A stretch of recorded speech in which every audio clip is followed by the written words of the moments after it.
Figuring out exactly when you want to retire is a big decision and one that pretty much everybody struggles with. Some people make this decision based on feel, others make it on the pure numbers of when it makes the most sense financially.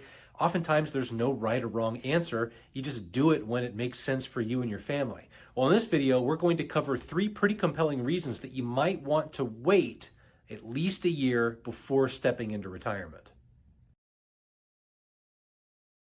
The first reason is pretty obvious. It has to do with the fact that if you wait to retire, that gives you more time to put more money into your retirement accounts and build that nest egg. So in this example, we're going to assume Jerry Seinfeld is 65 years old. He's trying to figure out whether to retire this year or next year.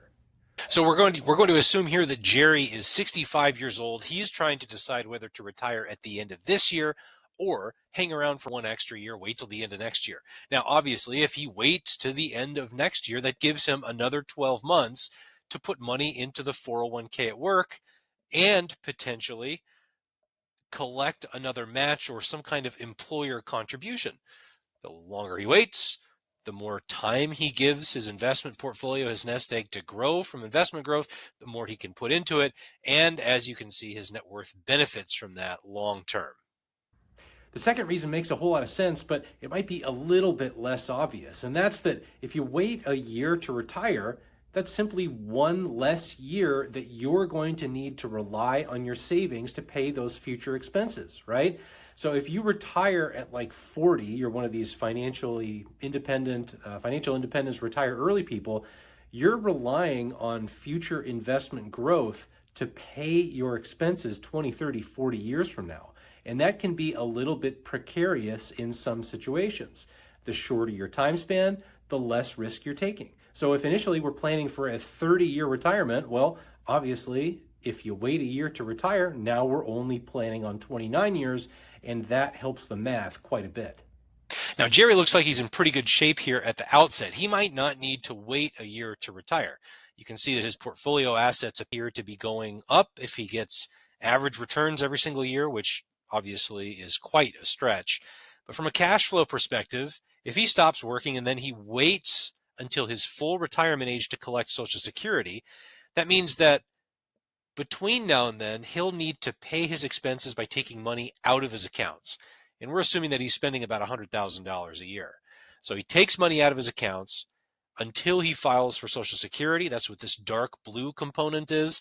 If he waits to file until full retirement age, that means he needs to take a little bit less out of his accounts. At that point, the orange portion are mandatory distributions from his retirement accounts.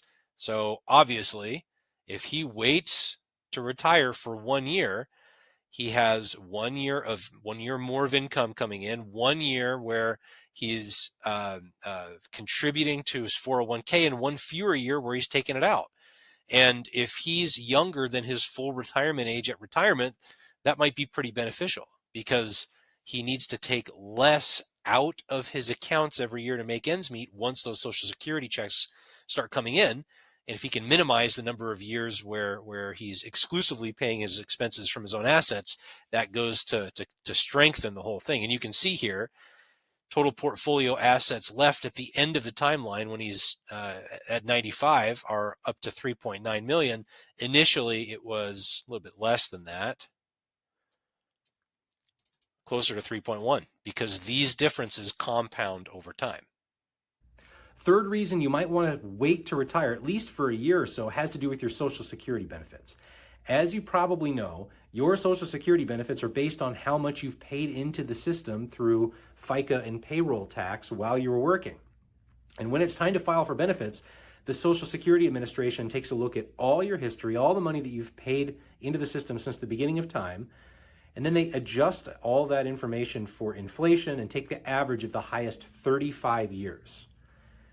That's the number they use to determine how much you're entitled to on a monthly basis. But if you have less than 35 years of earnings history, let's say you have 30 instead of 35 years paying into the system, they're not going to give you the average of your highest 30 years. They're still going to use an average of 35 years. And you'll get 5 years of zeros, which drags that average down. So the benefit here to consider is if you hang around and pay into Social Security for a little bit longer, that replaces those years of zeros with something positive. And that goes to permanently increase your monthly benefit when it's time to file to collect checks. So in Jerry's case, we're going to assume that he made $100,000 every single year of a precisely 30-year career.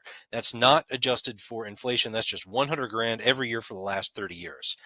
What Social Security is going to do is adjust these numbers for inflation and value $100,000 back in the 1990s at a higher rate than $100,000 today, thanks to inflation.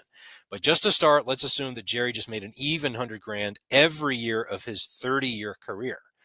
Well, if he goes to file for his benefits at his full retirement age, he'll be entitled to an annual Social Security check of $42,280.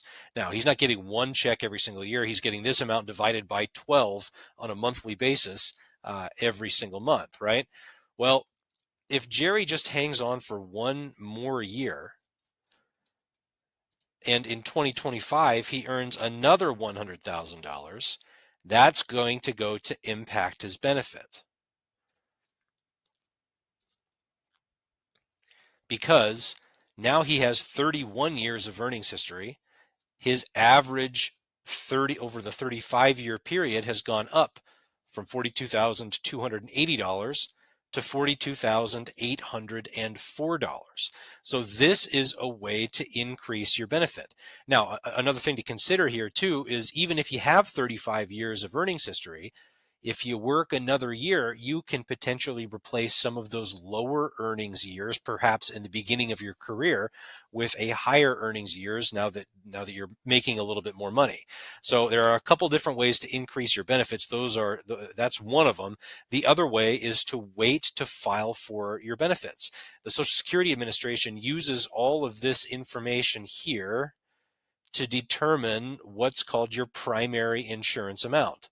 Remember, they take all this information, they adjust it for inflation, they use all of that to determine your primary insurance amount. That's what you're entitled to every single month if you file for benefits at your full retirement age. If you file after your full retirement age, you get more than just your primary insurance amount. So there's a couple levers that we can pull here, waiting to file or waiting to retire and putting more money into the Social Security system are a couple of them. So 3 reasons you might want to think about waiting another year to retire. Obviously, it gives you another year to put money into the retirement accounts. Maybe it gets you another cycle of employer contributions going in on your behalf, maybe to the company retirement plan. It gives you the money another 12 months or so to grow, which is helpful, assuming it's a good year in the markets. It also means that there's one fewer year where you're relying on that money to live off of in retirement, which is helpful and tends to strengthen financial plans.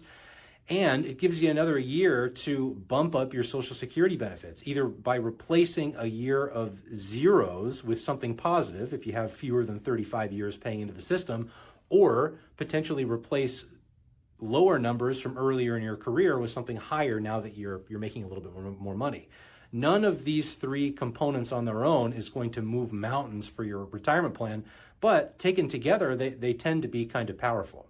So if you like this one, make sure to check out our other videos on Social Security. We've got at least half a dozen of them, and I'll see you again soon.